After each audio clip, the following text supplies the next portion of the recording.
It's go time. The USA final is onto the racetrack now, folks, and we're going to quickly bring them to a halt to make sure all drivers, all 25 that have made the cut to join the grid and a chance at $25,000 here in that World Championship main. They've got to finish in the top three, but beyond that, of course, there's the top honor of being the #1 ranked K1 driver in the United States.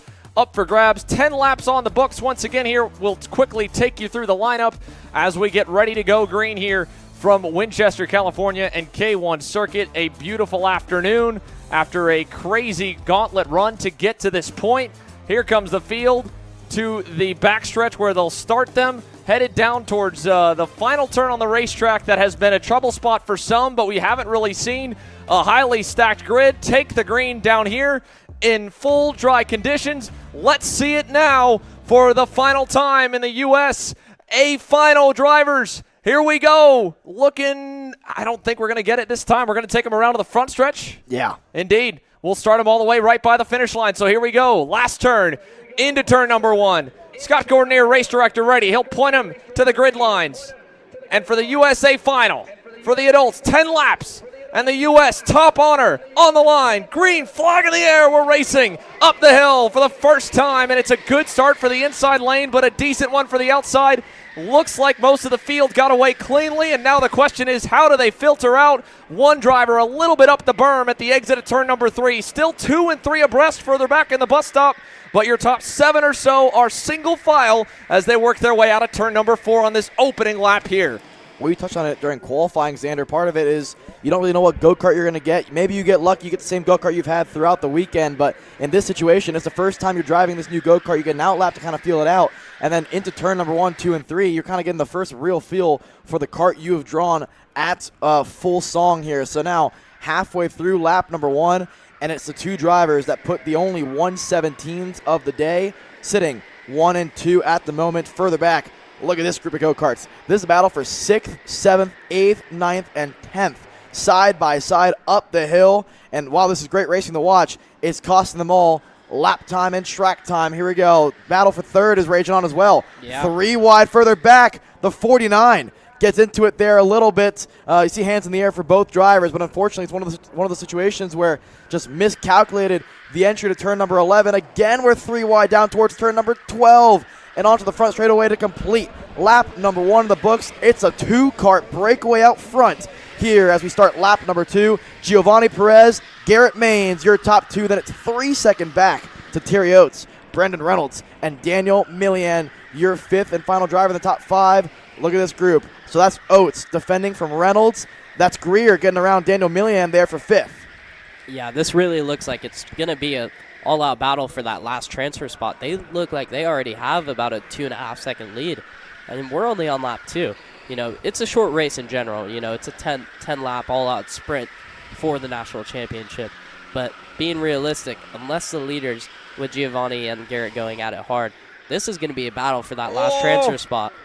Yeah, that'll be critical right now. That final spot on the podium, and we've just lost one contender for it in that infield hairpin going around at the back of the group. We haven't seen a ton of rear lock and spinouts like that with the front brakes on these go-karts, but still, first lap, a little bit of nerves, I'm sure, Whoa. and a lot of aggressive driving here back at the final hairpin before the long straightaway. 2 drivers with that probably had an opportunity to maybe escape the fray. I don't know if that'll be Teddy Oates and Brendan Reynolds. Let's see it to the final turn. Still more contact to the last corner.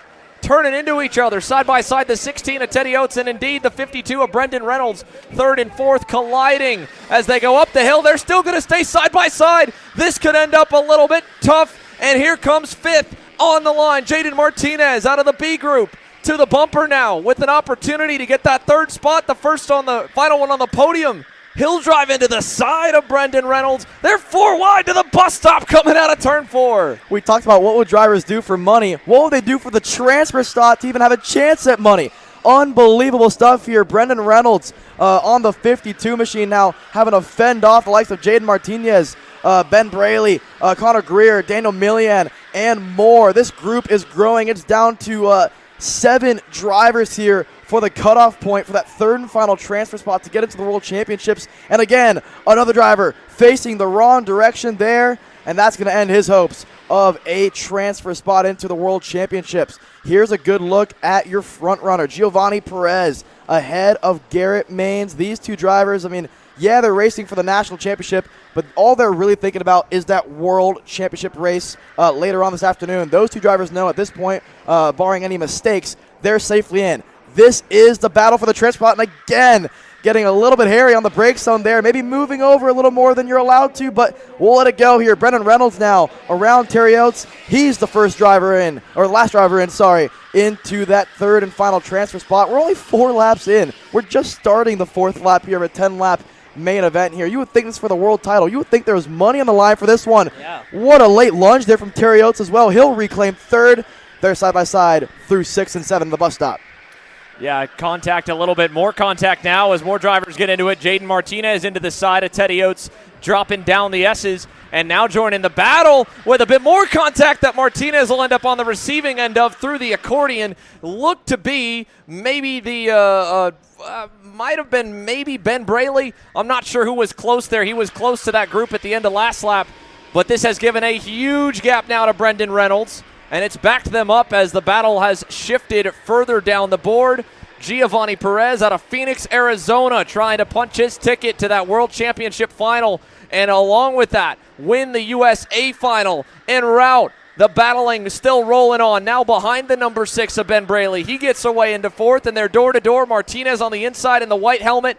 To the outside, I believe, is Teddy Oates. He's going to let them both by. Both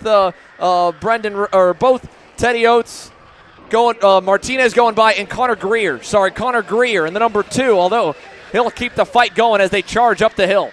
Yeah, further back, I couldn't get a number to the go-kart there, but someone's having a bit of an issue with a bit of a rear fender there, Frankie. I want to say it might be either Christian Breyer or Marcus Patterson there, 10th or 11th there, just losing a little bit of body work. It's all good. I think that's actually the number 21 of Millian. Yeah, so Daniel Millian suffering a little bit of cosmetic issues. It won't really hinder the performance too much, but it makes you wonder how on earth that happened. We've seen some heavier contact happen so far today with nothing of the sorts occur, so it must have been some decently sized contact, or just after a number of times you hit somebody, eventually that bumper is going to start to drag a little bit there. And so for Daniel Millian in 9th place, dealing with left rear bumper, starting to drag on the floor just a little bit. It's Perez, it's Maines, and then Reynolds 7 seconds back from the lead group. And then it's this driver right here, just a little bit. It's Perez, it's Maines, and then Reynolds 7 seconds back from the lead group.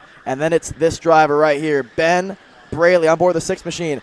I don't think he's made a pass in the last 2 laps. He's just taking advantage of everyone else's chaos. He's got a shot now to transfer into the World Championship. And, yeah, here it is. The 21 of Daniel Millian. Slight cosmetic issues there. It won't really affect the performance of the go-kart, but it just, again, makes you wonder what he did to kind of make that happen. I don't know, Frankie, what do you think? That dragon on the left rear with a predominantly right-hand corner racetrack, that could affect him. Even with the banking, he won't be able to jack the inside tire nearly as good as some of his competitors. It'll dig in. 100%. It's dangling around. You don't know if he's even looked back and seen it so far. But, you know, the one benefit that it has is hopefully that his competitors are going to give him a little extra inch of room as well. So maybe it could be a benefit in disguise as this battle for third may start to rage on. I think Braley caught a little bit even to Reynolds that last lap.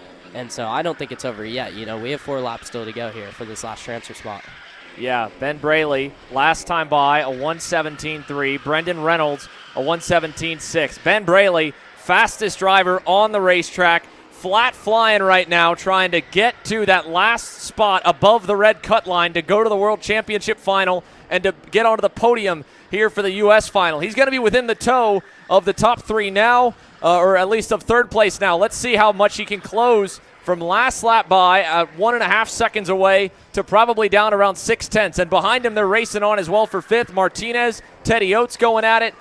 There was Greer a little bit away, but Breyer, Patterson, Vickers together. And the gap now, boys, it's down to about 1.1 seconds. Yeah, and they're actually coming onto their last lap here with the white flag going out on track. That's early. That's bad news for Ben Braley, who once again reset the fastest time if indeed it's only 7 laps at full speed, folks, that shorter main, again, running up against the clock, potentially. Yeah, white flag in the air. This will do it. Giovanni Perez, 1.8 seconds out. They were originally scheduled for 10 laps. Ben Braley fighting for his life, trying to get up to Brendan Reynolds. But he may just unfortunately run out of time here, fellas. Yeah, Ben Braley putting together 2 of the fastest laps we've seen all day long, a 17.3 and a 17.2. He's almost a second faster than the drivers up front right now, but I want to say, barring any heroics, into the final couple of corners here is going to fall a couple of laps short. Here's a good look at your front runners, Giovanni Perez, Garrett Maines. These two safely in. For this driver on your screen, the 22 of Giovanni Perez, he can now say he's a national champion here in the United States. National champion Giovanni Perez brings the crowd to their feet, and across the line, Garrett Maines to join him on the podium, and Brendan Reynolds provisionally in third to get that final transfer spot to the World Championship. A valiant effort at the end here for Ben Braley, a 1:17.19. That's got to be the event record for sure. Moving. 100%.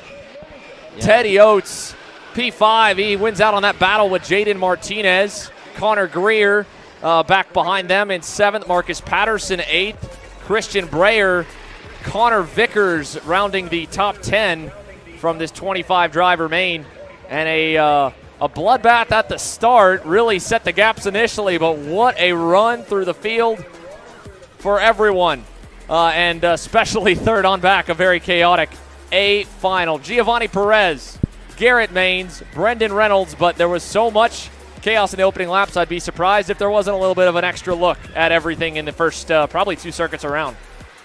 Yeah, I mean, we saw just with Daniel Milian alone some bodywork problems there, and again, to have that happen in a go-kart like this, it must have been quite a bit of argy-bargy in the opening stage of this race. And again, for Giovanni Perez, for Garrett Maines, great drive for both of them. They pulled away handily on the first couple of laps there, but I got to give it to Ben Braley and Brendan Reynolds, because we talk about the 1:17.1 of Braley. It's 1:17.2 for Brendan Reynolds.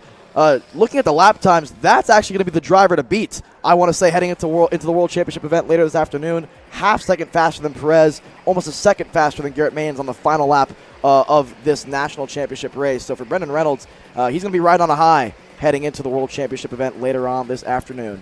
You know, and Daniel Milian as well, he started third. Fell back to 12th without, or 11th without bodywork damage as well, but he was faster in the qualifyings. You know, it's something that I think, you know, maybe lost out